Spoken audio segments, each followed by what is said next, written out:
Hey guys, welcome to Module 2.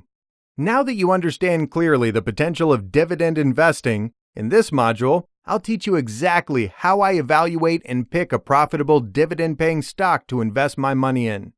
This is a copy and paste investing strategy.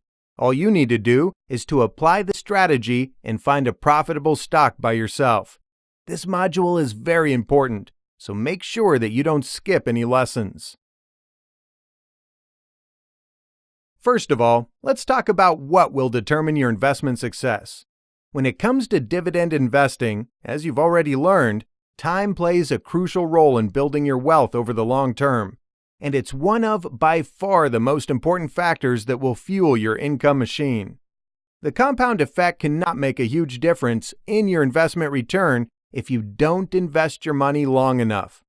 So if you want to invest for several weeks or months, you should not look for dividend stocks. If you're actually serious about becoming a dividend investor, make sure that you'll invest for at least 5 to 10 years. The next thing that you'll need to consider is to build a disciplined investment plan. Before investing in the stock market, you'll need to determine your financial goal. Think of how much money you want to have in your bank account. Think of how much money you want to save for your retirement. After you have a goal, you'll need to develop a habit of saving and investing your money. You'll need to think of saving a percentage of your income to invest every month. For example, you can save $300 to $500 a month, or even $1,000 to $2,000 a month to invest in the stock market. The more money you save to invest, the faster you'll become financially free. In addition, if you're looking for a source of passive income, you may not want to opt in the dividend reinvestment plan, because you want to receive your dividends as a source of passive income to cover your monthly expenses. However, you've seen the potential of the dividend reinvestment plan, and as a dividend investor, it's worth considering activating your dividend reinvestment plan.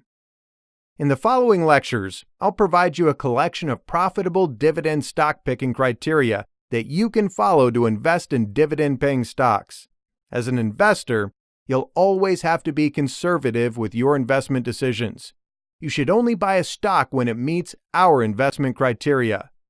For value investors, if you've taken our value investing course, in this course, in addition to the 12 criteria for picking value stocks you've learned, you'll learn several additional criteria that will help you make a better investment decision when assessing your value stocks.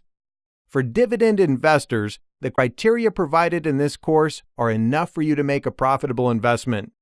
In case you want to learn more about investing, just check out our investing courses on our webpage. You're very welcome to join the class. Okay, after you follow the criteria to buy a stock, there's a little more work to do. When you hold your stocks, you should frequently monitor your business performance.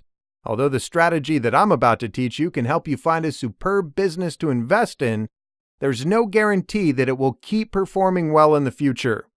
By monitoring your stock performance frequently, once a week for example, you can know when to sell it to make another better investment. And also, you can avoid potential losses on your investment. Okay, let's begin with the first dividend stock picking criterion.